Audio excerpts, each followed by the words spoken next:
Here we are. All right, I am here today with Senator Jerry McNerney. He's a state senator in California, and he has some very unusual qualities. Not only is he a scientist, but he is a politician. Those two things don't come together very often, so we have a lot of questions for him. A little background on Senator McNerney. He has a PhD in mathematics. He served in Congress for 16 years. He spent more than 20 years in the clean energy industry. And he has introduced 21 bills in 2026. A lot of them are covering infrastructure, technology, some AI, veterans. There's a lot to cover, actually. It's quite interesting. So welcome. Thank you. Thanks for having me. I think we should have a good conversation. I hope so. I'm pretty excited. There's a lot to discuss. But, right. Let's start with AI because it's hot in the news. It's really significant. People are on their phones. They're on social media. I mean, I use ChatGPT all the time. AI is part of our lives. And, we need some guardrails for it, right? I know you're very positive for it. You have a lot of bills that are supporting technology. So guardrails are good. So my first question for you is, what do you see as the danger that AI presents to humanity and human safety, if any? Well, first of all, I want to say I'm excited about AI because I understand how neural networks work, and seeing these things come together over the last decade has been pretty exciting. The networks have been getting bigger, the software is more powerful, and there's more data that these companies are using to train these systems. So they've just gone through a whole generation of change in the last few years. It's very exciting, but and there's terrific opportunities here in terms of efficiency, in terms of medical breakthroughs that are going to happen, in chemical. With pharmaceuticals, and then there's energy efficiency. There's just a tremendous opportunity for this. We can use it to improve people's productivity in many ways, right? But there's risks, I think, that are at least as big as the opportunities. And one of the risks that really bothers me the most is the chance that these automated systems are going to be displacing human beings in the workforce. They're already making it difficult for college graduates to find work. In the past, technology has attacked workplace of blue-collar workers, and now it's attacking the more white collar workers, the programmers, the entry-level business people, the insurance folks, lawyers. It's attacking all levels of society now. So we're going to see more and more people be impacted in the workforce, whether it's being displaced altogether or having a reduced impact at the workforce, at the job. Are they going to be facing a situation where they have to worry about answering to a robo-boss? These are things that I think are really scary. There's a lot of other things we can talk about as well that are risky with regard to artificial intelligence. There were two of your bills that I thought were particularly interesting, and one was the No Robo-Boss Act. And can you explain what that does? Well, yes, last year we introduced SB 7 to prevent employers from using automated decision-making systems from firing or demoting people or punishing people on the workplace, because these systems may show bias, they may hallucinate and make bad decisions about people. And so what we wanted was to have automated decision-making systems. You can use them, but you have to have a human being in oversight of that system. So if an automated decision-making system fires a person, then there has to be a human in the loop overseeing that to make sure that it's valid. Yeah. And so you can still use these, but we want to make sure that they're answering to human beings. Is that the same logic that's applied for the power infrastructure? Because I know you have another bill that says that you want to have human oversight over the power grid. Right. It's similar in that regard. I want human beings to be in control, basically, whether it's employment decisions, whether it's decisions with regard to massive or critical infrastructure, whether it's state-owned operations. I want to see human beings in the loop on this stuff. Yeah, sounds smart, right? Well, it's scary if they don't. AI decision making systems can be pretty heartless. They can make big mistakes that humans would have caught, and they can cause infrastructure risk to millions of people. Yeah. Well, they sound like they're great bills. Okay. So one of the other issues I wanted to talk about is the fact that we do have all this AI and all this technology, but we don't have a lot of connection with our civic democracy, and people don't really know how to participate. So I wanted to, if you could walk us through a little bit of how like a bill, like an AI bill, comes to fruition. Are you hearing from constituents? Are people like, industry groups coming to you? Walk us through how a bill starts and then goes from there. Well, there was that the simple video about how a bill becomes law, and that's somewhat instructive, but really it's a little bit more nuanced than that. I'm sure you can imagine. Right. In Sacramento, we'll be approached by maybe 50 organizations that want us to consider something they'd like to see brought into law. I also bring my own experience. As I said, I have a lot of experience and understanding of how AI works. Right. And so I brought my own experience into the AI safety bill, SB 813. So there's constituents that will approach me and say, geez, we need to do something about the water in this particular area. So it's all of the above. And someone will come up with an idea, whether it's my office or an outside group or a constituent. We'll talk about it with experts. We'll bring my office staff into the discussion. We'll decide, is this something that I believe in? Is this something I want to see happen? Is it something that has a real chance of passing the legislative process? How do we modify it during the process? Are we going to draw red lines where we don't want to make changes beyond this? We don't want to pass something that's going to have no effect. It's just a message bill. I don't want to do that, really. I mean, sometimes it's necessary, but usually I want to have bills that actually have an impact. What's the chance that the governor is going to sign it versus veto it? So a lot of considerations, and then as it moves through the process, there's an opportunity to improve things, and I that's the way I look at it anyway. Yeah. You bring it to a committee, and the committee will get back to you and say, well, this is a good bill, but if you change this, then it'll be better, and I'll look at that recommendation, and if I think I agree with it, which I often do, not always, then I'll say, yeah, let's go ahead and make that change, and I think that's an opportunity to improve the bill as it moves through the process. Right. Because no one person or no one office has all the answers. Right, so it becomes a community event ultimately. So maybe industry groups might come to you with some advocacy and have an ask, and then as it moves through the process, it gets more and more refined, basically. Yeah. Can it get lost, though? I mean, that's a question I had, about compromise, making a bill no longer meaningful. Like, it's to be effective. How do you did this with your water infrastructure bill, which I wanted to talk about, which is not AI, but the fact that you got environmentalists and the state water contractors to come together in support of water infrastructure, which is not an easy thing to do. Those two groups do not usually play nicely. So how did you manage that? Like, what was the process for that one? Well, it was an extended process. We basically started last year.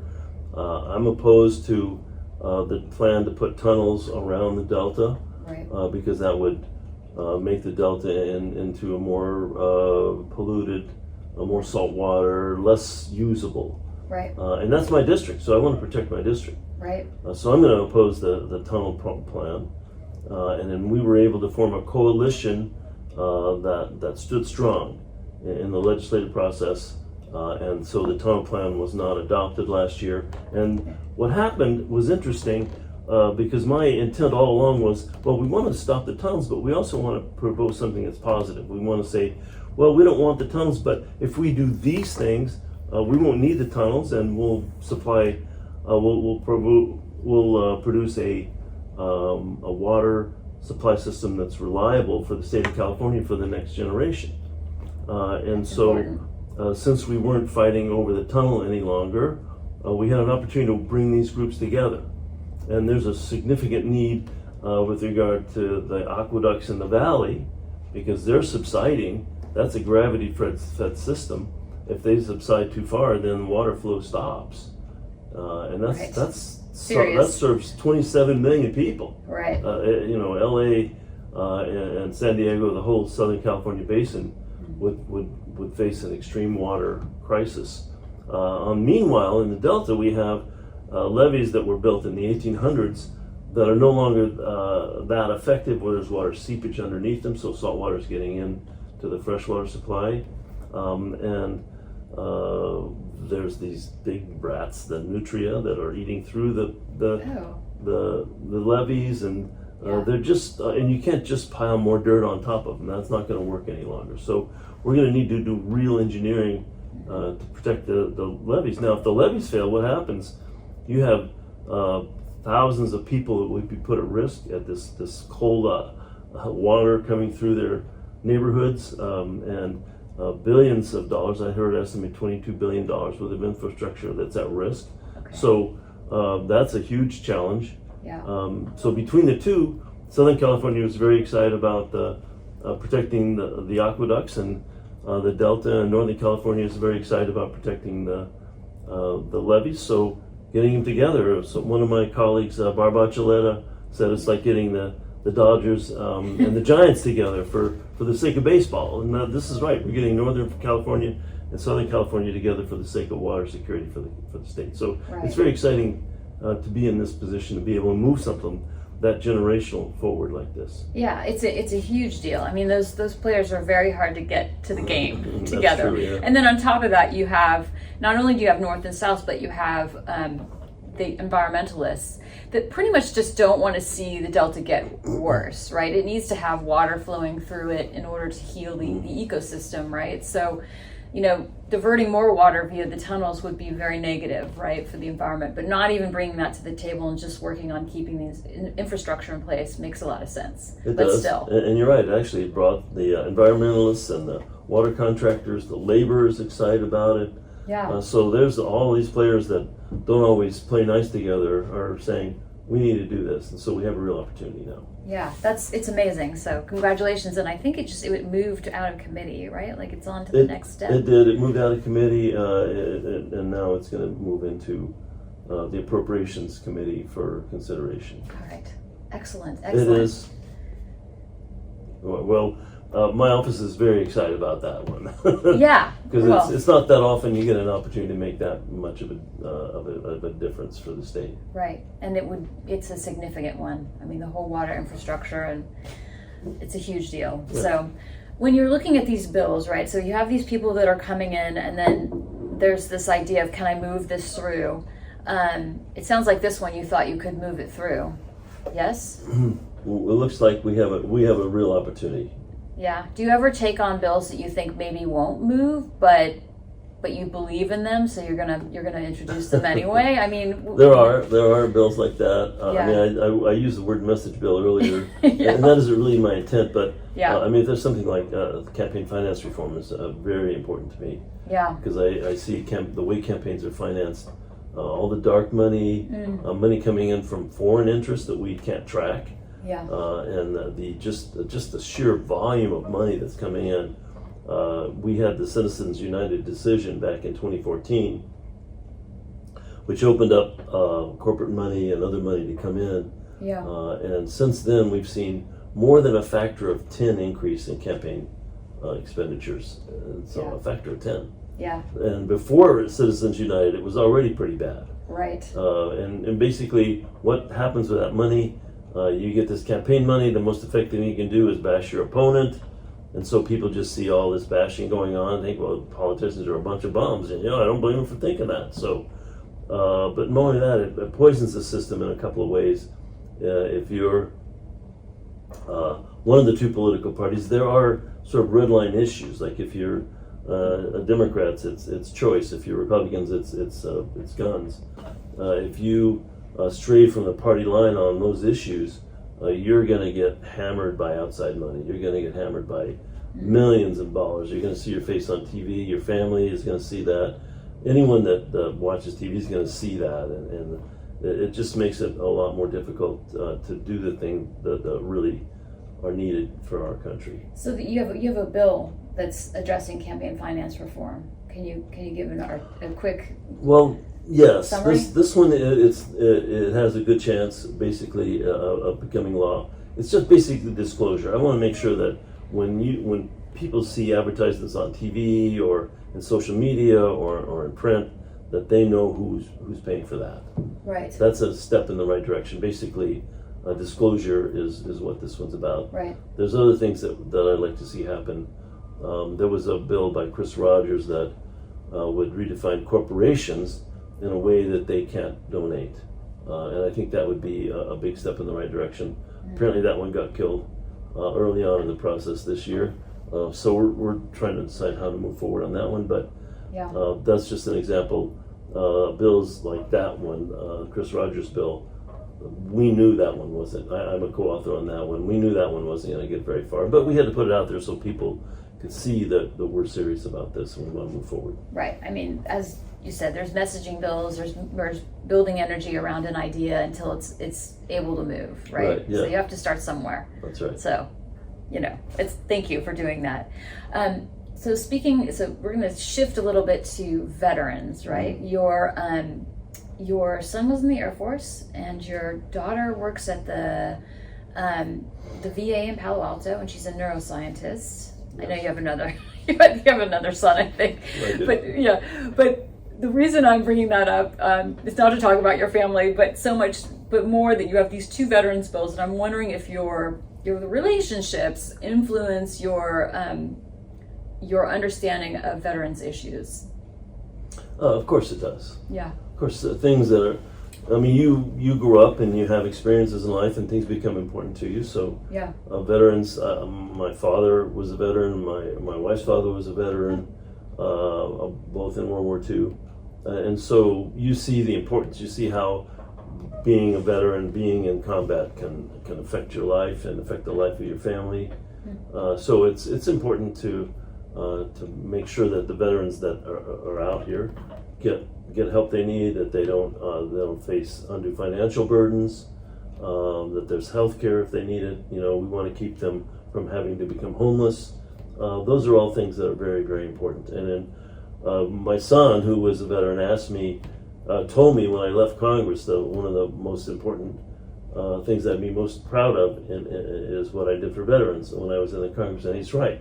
We were able to build a veterans facility there on I-5 just south of Stockton, and it's a full-service healthcare. It's not a hospital, but it's basically short of a hospital, and that'll have a nursing home as well. So having to be able to provide that for veterans is one of the most things I'm most proud of for my work in Congress. That's awesome. Yeah. That's so incredible. And you have two bills right now. One's in Hungary. Explain them to me. Well, one of them, I don't remember the numbers for those bills right now, but Yeah. One of them is No Hunger Heroes Act, and Yeah. we just want to make sure that there's the veterans that they're it's kind of hard to explain, but you have income as a veteran, and that income can be taxed. Right. And so if you include people that are homeless, we want to make sure that they have tax benefits so that they don't, if they're looking for a job, they don't have to use that income that is used to look for work, Okay. for employment, to be taxed against them. I see. And also, if they have children, we want them to have tax benefits. Right. So they don't end up with their families on the street.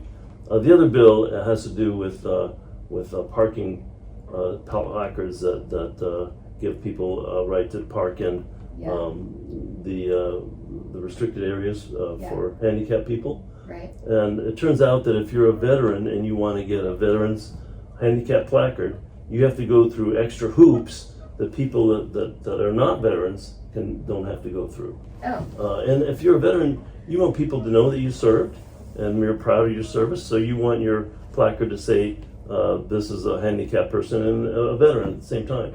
Yeah. And so to reduce those standards so that people can get those handicap placards with the same ease as someone that's not a veteran. Okay, that sounds smart, and I Yeah. think it already has moved, right? That's Both of a those bill. have moved. Yeah, unanimous support. So Both of them have unanimous I did support. my homework. I went through your bills. I'm like, I So, think these are the ones that moved. Sometimes it's kind of hard to find the right words, but Yeah. we want to make sure veterans that don't have tax burdens that make them leave the state or that end up having to cut their food supply for themselves or their families. Right, and it makes sense that people don't realize that, like with unemployment, for example, you're taxed by that. You get taxed on the benefits that you're getting, and so I think that Yeah. reducing that tax burden is essentially what you're saying. Yeah. And the other one is just making it possible for veterans to get their handicap stickers. This is like a no-brainer, right? I Yeah. hope you get 100% support on that. So far we have, and I don't expect any opposition on those. Yeah, those sound like really good bills and should be a win on both sides of the aisle. Okay, path to office, right? Mm-hmm. You were a write-in candidate in, I think it was 2004, and can you explain how that came about? What's the story? Yeah, the story was, as you noted, I'm a scientist and engineer. I was developing wind energy technology for 27 years. My son, who's a veteran, joined the service after 9/11. He gave me a call in 2004 and said, "Hey, Dad, I just got my absentee ballot in the mail. There's no one running against the incumbent. He's the most anti-environmental member of Congress, and he supports the war in Iraq, which was, in my mind, an immoral and unjust war." And so he challenged me, "Hey, Dad, I'm serving our country. What are you doing with yourself?" And so that's kind of a hard thing to ignore. And so I, after some coaxing, I took up the challenge and ran. But the ballots were already out, so I couldn't be a party's nominee. I had to be a write-in candidate in the primary election. Oh. So in the primary election, I was a write-in candidate. The result was you have to get 1% of the vote in the last general election, of the votes cast in the last general election, to become a nominee in the general election. Okay. If you're a write-in candidate. And so I had to get something like 1,600 people to write my name into a ballot. I had no political experience. Yeah. We did a lot, and there's a lot to that story, but we were a couple of votes. We were like 60 votes short. But looking at the data, it didn't add up to me. So I asked for a recount. You have to pay for a recount out of your own pocket. Oh.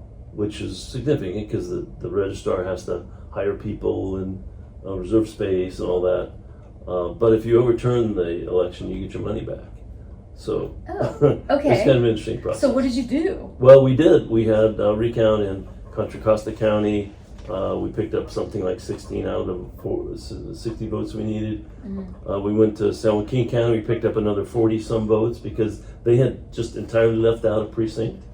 Oh. And then I went to Santa Clara County, and the registrar met me at the door and said, we missed these 7 votes, so it was really within just a few votes. Okay. I came to Alameda County, which is a political guerrilla, if you understand, Alameda County. Yeah. And so we fought and struggled vote by vote and picked up a vote, lost the vote, and at the end of the day I made it by 2 votes. Okay. And you got your money back. I got my money back. Okay. And then I was the nominee. I was the party's nominee in the general election 2004. But, yeah. I had no backing from Washington or anybody really. Right. So I got crushed in that election. It's an R+7 district. It's a Republican, Yeah. strongly Republican leaning district. Yeah. And it didn't have much of a chance. I didn't know that at the time, but I Right. figured that out later. Well, I mean, we start things, right? We get excited, we try them, and then we And learn. You know this. I know all about this. So it's the way that I did my monument project. I was like, I'll just try. Yeah. And then we'll see. And then you learn, and then you get back up and you try again. Speaking of which, 2 years later, Yeah, 2 years ran later, again. but in 2006, then I knew what was involved. I knew how to raise money. I knew how to speak in public.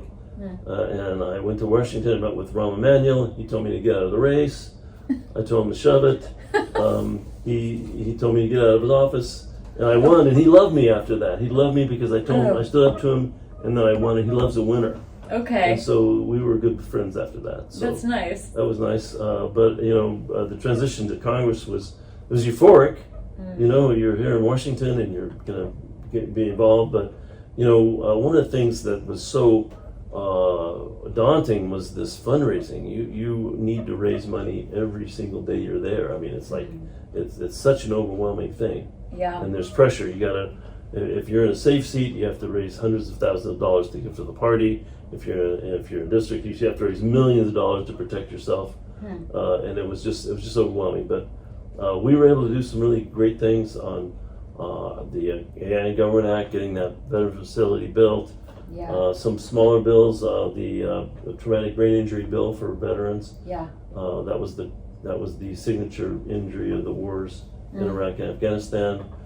And then a lot of bills on tech, on broadband access, and those issues. So we did a lot of things, but in Washington, as a rank and file member, you have limited amount of pull.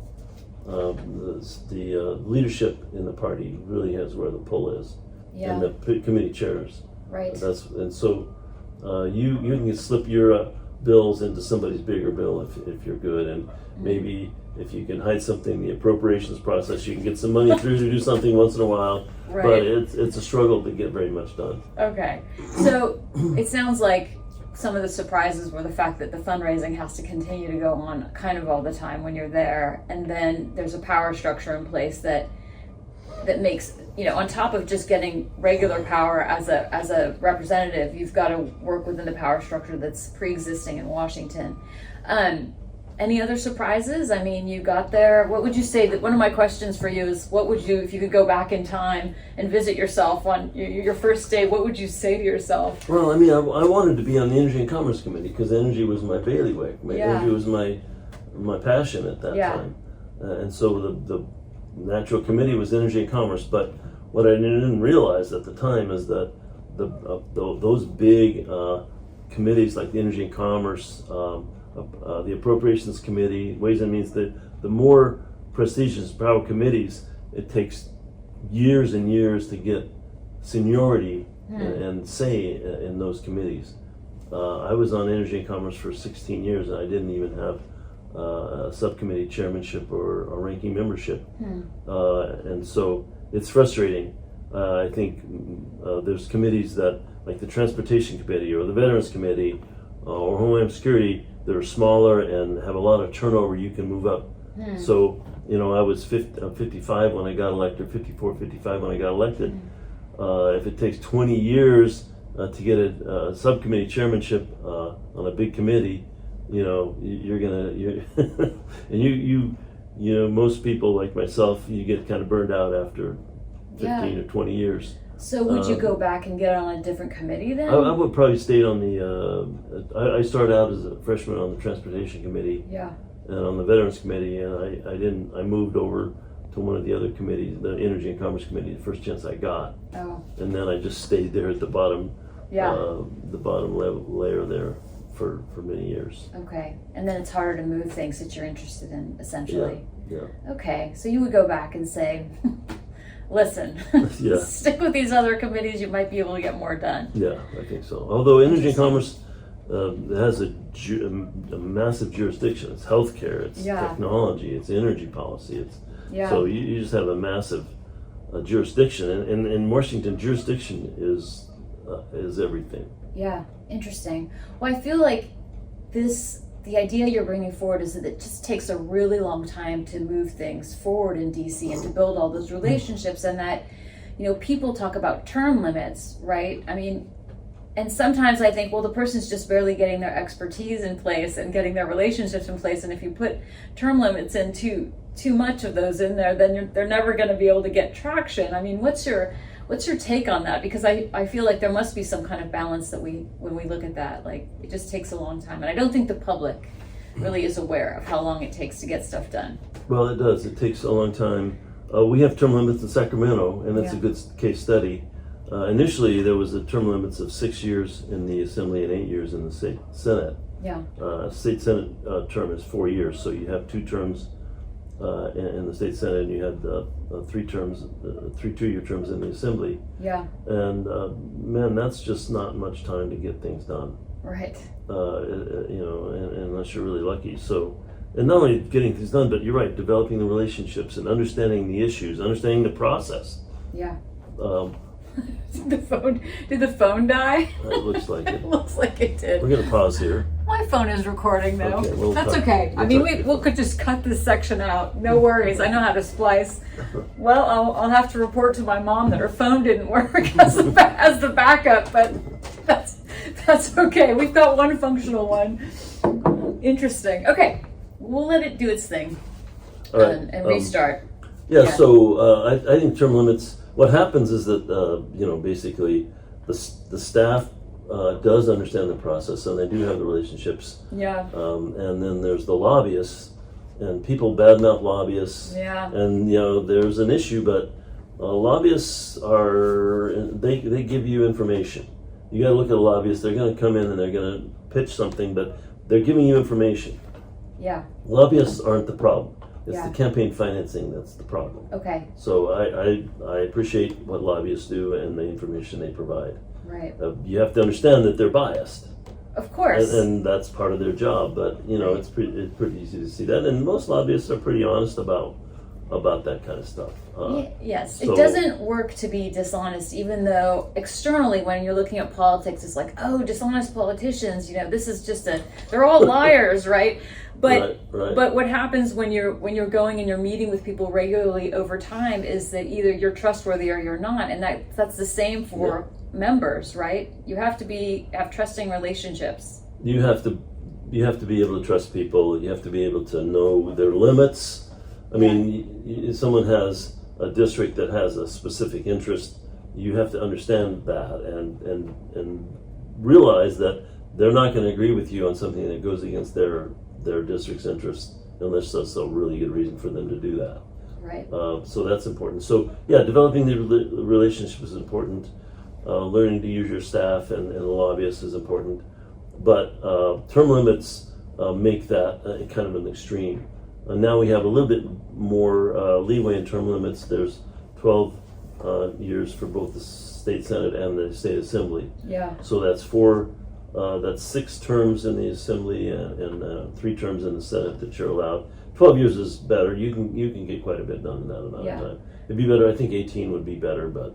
It's so funny because I can hear in the back of I have an uncle who's like, those politicians, those career politicians, we all have that uncle, right? And now that I've been part of a political campaign ultimately for 12 years, I mean, I just learned everything I needed to learn in that last 12 years. So now I have the next 12 years to get it right. But Yeah. I think externally people looking outside in don't really see how long it takes to move the needle, and it does take a long time, and our relationships and the trust we build with people are foundational to that, right? Yeah. There's no other way. If you don't have trust, then you're not going to get anything done. So even though, I mean, things are chaotic right now in our federal Well, government. in Washington, it's even worse. I mean, you're 1 in 435 in the House. Right. So it really just takes you a long time to zero in on the issues you want to be focused on. You can't be focused on everything. Right. You have to select 2, 3, maybe 4 issues to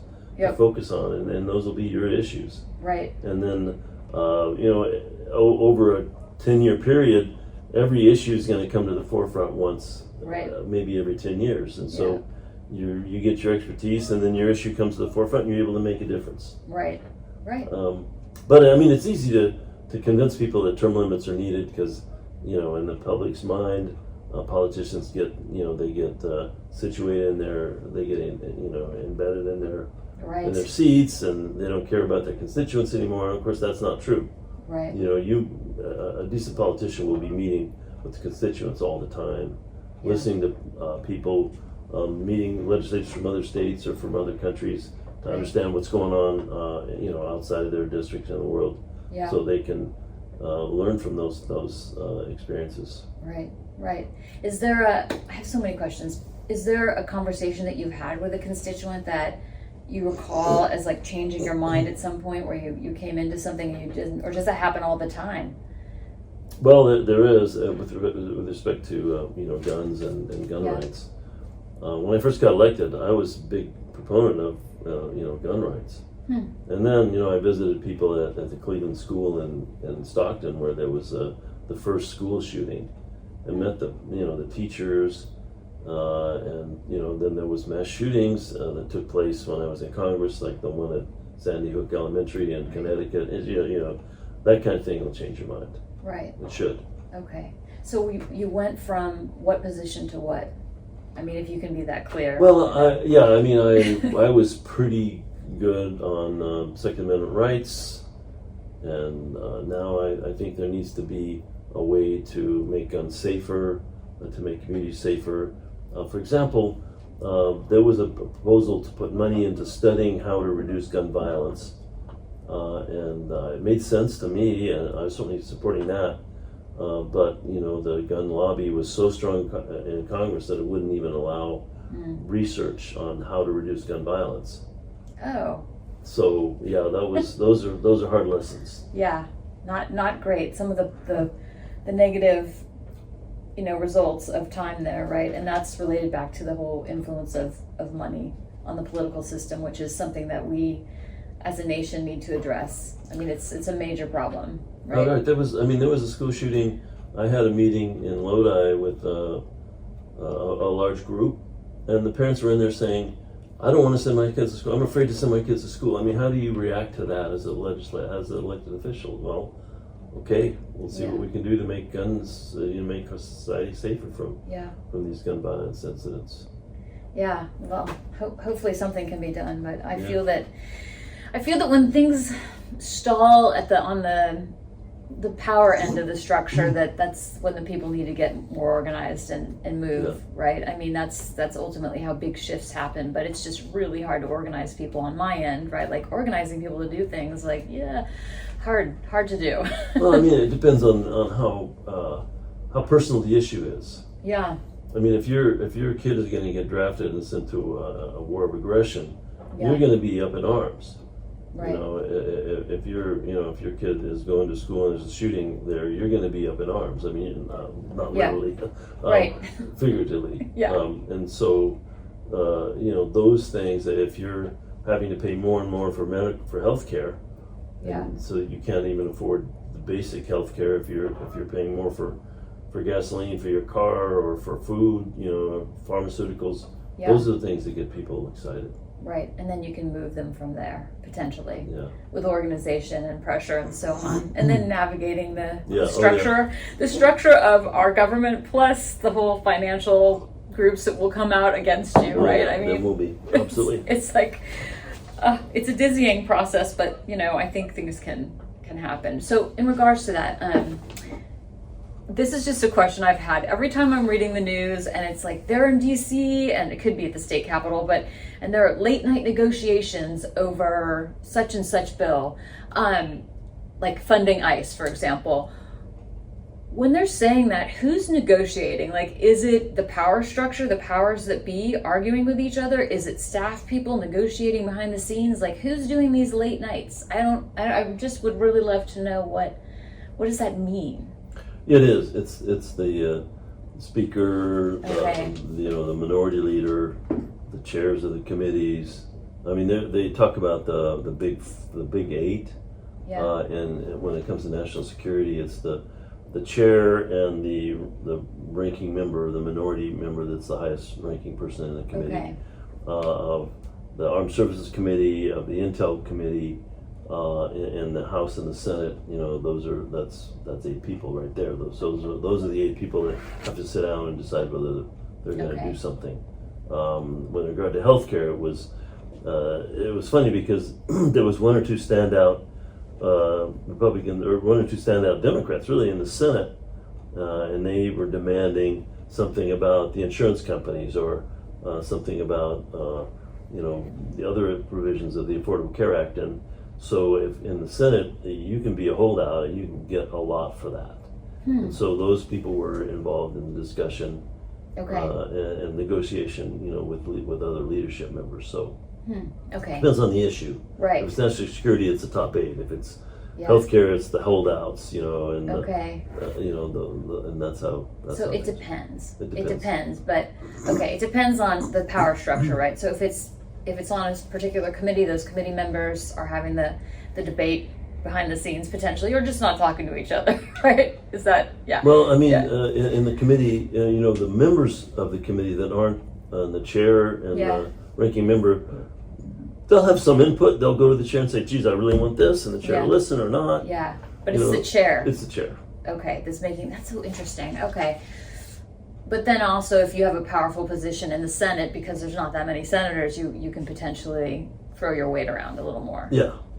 Yeah, the Senate's very interesting. The House building feels like a circus, and the Senate feels like very calm and staid and slow moving between those two buildings, right? Yeah, Senate's a whole different organization. Yeah, I mean, the feeling of it, even just the structure of the buildings themselves, and then, when you're meeting with people, they're in these big conference rooms, as opposed to like in the House, you might be walking down the hall. We're too full, right? Yeah. They don't have any meetings with us. Your meetings in the hallway, but anyway. Here's another interesting thing. Before the 1990s, the chairs of the committees in the House had a lot of say about what went to the floor for final votes. Huh. Okay. And after the 1990s, the Speaker gained all the power. So now it's the Speaker who decides what bills come to the floor. So you can pass something out of a committee and it may not go to the floor. Right. Huh. And so power shifted from the committee chairs, which are policy people, to the Speaker, which is a political position. Interesting. And so a lot of decisions now are based really more on politics than on policy in the House. Well, that doesn't sound like a good development. No. What happened in the 1990s then to make that happen? Like, what's the mechanism that? You want me to broke? name names? Yes. You don't have to name It names. was Newt Gingrich. Really? Yes. Okay. And he just, did he change this via He a was the cultural Speaker, shift? Remember, in 1992 or Okay. 94, he took majority in the House based on his contract for America. Okay. And that gave him enormous power, and he basically took power from the chairs and started making the decisions. And then, of course, Speaker Pelosi, who I have tremendous admiration and respect for, she did the same. She took the majority back when I got elected in 2006, and she followed that same playbook. Well, and every speaker has done that since. Can the power be taken back? I mean, what's the pathway for that? It's power. Power has to be, the only case where power was given up without a fight was Speaker Johnson giving up all authority to the president. So the House no longer has authority. That's a further consolidation of power, basically. Right. It's going in the other direction. Right, and so he's given all the power to the president. Okay, which would not be a good And development. if you have a system, a balance of powers, and one power concedes, then it's no longer a balanced system, and that's what we have right now. Right. Well, and we have to find our way back to something that looks more like a democracy. It's not looking like one right now. Well, I can give you a clue how that would happen is if the Democrats win the majority, and that in 2026 in the election later this year, and if that election results are respected, and the Democrats gain control of the House. Yeah. But that still won't solve the Speaker versus the chairs problem. That needs to be solved. Yeah. The chairs need to really find a way to gain their power back. Well, this is in Washington now. I'm in Sacramento now. No, we'll talk about Sacramento too. But this is important just to understand the dynamics, and I want the people listening to actually understand them as well, because it can seem it's a different language, and I know that as I went through it, I was very surprised often about how it actually works. But oh man, it's just it's a very tough system, and we have to figure out how to level the playing ground somehow, and I'm not sure what the path is for that. But the thing that's coming up is if the House does flip, which it probably will, then you have the integrity of the elections, which are going to come into play, right? And I don't know how we manage that one, right? Well, the president doesn't want the House, leadership to change to the Democrats, so he's going to do everything he can. Yeah. Is the public going to allow that to happen? We'll see. That's the question, right? So, speaking of the Senate, the California Senate versus Washington. What are like the main differences between the state government versus federal? Do you feel like you can move things in the state? Absolutely. Yeah. And you know, as I mentioned in the House of Representatives, you're in a committee, and you know, if you put something out, a bill out that's not in the committee's jurisdiction, it's going nowhere. It's At the state. in Washington. In Washington, okay. And so you have to stay within that jurisdiction. And Yeah. if the chair doesn't like it, or if the committee staff doesn't like it, they're going to find a way to kill him. Interesting. Yeah. So you really have to play hard. You play ball with the committee chair and the staff. You have to do that. And that's, I mean, the staff, they're pretty knowledgeable. I don't mean to cast aspersion, but that's just how the game is played there. Yes, I would in say Sacramento, you can put out a bill on whatever you want, and you just have to go argue it. You don't have to be on the committee of jurisdiction.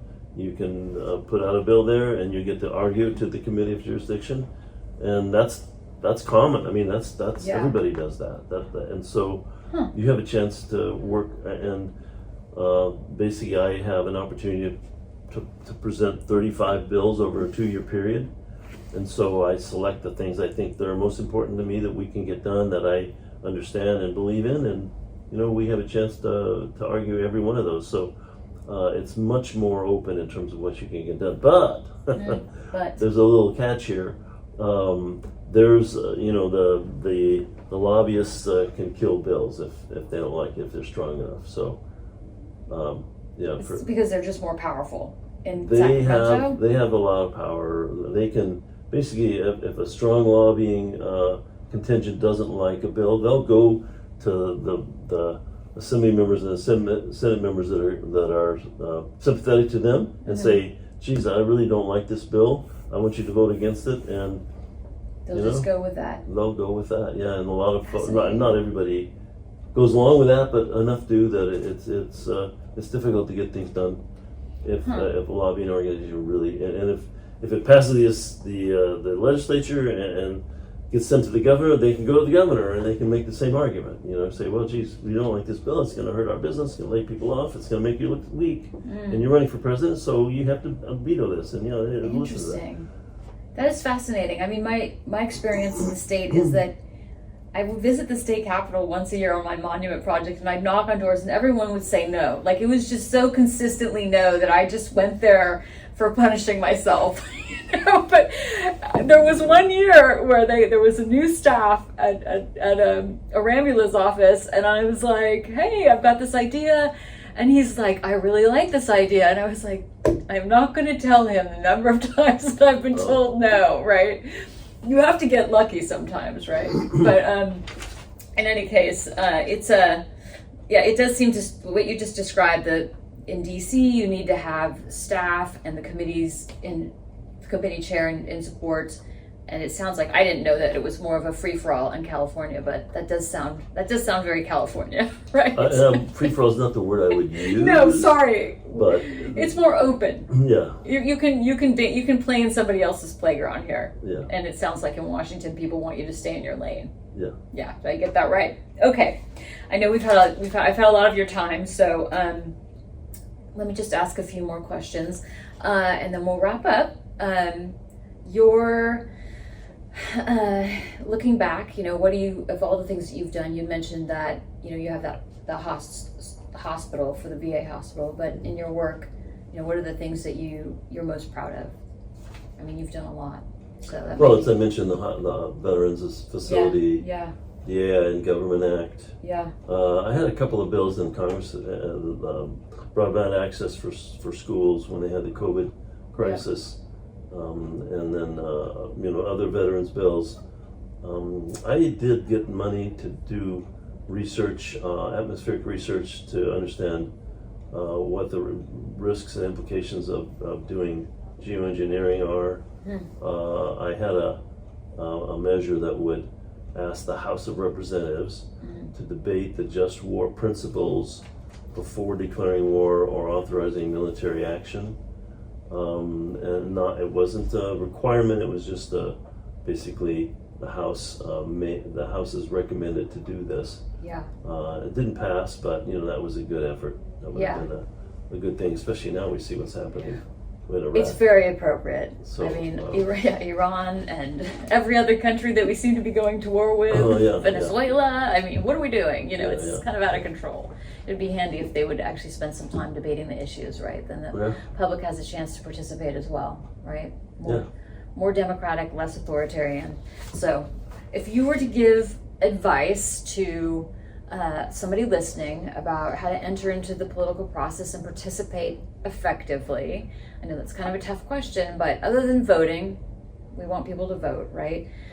What should they do? I mean, I know that people feel kind of helpless right now, right? These things are moving out of control. They're so big. What do citizens do? Well, I mean, things like writing letters to your congressman or your senator, writing op-eds and letters to the editor. Those have limited, and making phone calls, limited impact because staff are the ones that see that. I mean, my district has 1 million people in it, so there's no way I can conceivably respond to every inquiry like that. Right. But the way to really touch people is to get physically involved. I mean, to go to local, to join the political party that you believe in, become involved in that. Go to their meetings, volunteer. Those are the ways that you really start getting into the process. Yeah, I mean, what you just said is just how I got more involved. Is that went to events, met with people, shake hands. They invite you to this party and that party, and then it kind of builds upon itself. But and it's more enjoyable, right? Because you're actually building relationships with people, and that's a nice thing, right? Yes. So I mean, you're not going to continue to have relationships with people that you don't like. You stop going to those meetings, right? You go to the ones that are good, and then it continues and builds from there. And I think it does two things. It's giving you a community, but you're also then participating in the democratic system, and we need, in my view, more people to participate. Right? Yes, absolutely. Yeah. Anything else that you'd like to add that we haven't talked about? No, I think you're doing it. You made an effort. I mean, you were drawn by the idea of creating a national monument. Yeah. And it was a great idea. I liked the idea. I was able to support you to a degree. Yes. And that's what it takes. People need to have a passion and follow that passion and make a difference. Right. Yeah. I mean, that's part of the framework, I think, for entering into politics is asking yourself, what is it that you care about? And then getting into that lane so that you can develop some expertise, and then building from there, all those connections. But as a theme, all these things take time, and that's why when you're entering into the realm of politics, you need to be patient. You still do the work and you do good work, but all those relationships take time to build. They just don't happen overnight, right? Yeah. I wish they did. And opportunities pop up. Yeah. But you have to, if you're prepared, an opportunity pops up, then you can take advantage of it. Like this opportunity to create water security for California. That was, we created the opportunity, but we weren't expecting it to be this, the opportunity to be this big and important. Yes, it's very significant. I mean, it's a really hard win to get all those people to the table and then have them sign on and have the bill start moving, and it's great. So congratulations, and thank you for your time today. I really appreciate it, and thank you. And I appreciate all you do, and I appreciate your support for my prior work as well. Really, it was great, and I'm grateful. So. Okay, well, thank you for taking the time to interview me and having a nice conversation.